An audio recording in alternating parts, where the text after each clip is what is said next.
xulqdan, milliylikdan to'sib qo'ydi.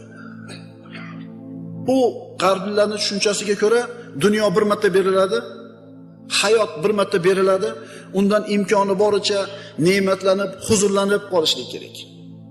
Bir marta berilgan hayotda huzur halovat qilib qolishlik kerak. O'shuning uchun hozirgi yoshlar birdaniga bo'lsa, hamma narsa bo'lsa.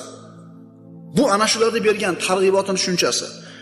Kattalar aytadi, bolam sabr qil, musulmonchilik asta-sekin tez kelgan davlatdan. Bu ana shularni bergan targ'iboti, ana shularni bergan tushunchasining ta'siri. Ayrim o'zini aqlli deb sanaydigan odamlar ana shu g'arbga taqlid qilishlikni madaniyat, taraqqiyot belgisi deb biladi. Yarim-yalang'och yurishlik, erkak xotinni aralashib yurishligi, behayo bir kinolarni, musiqalarni eshitishlik, ularning nazarida shu narsa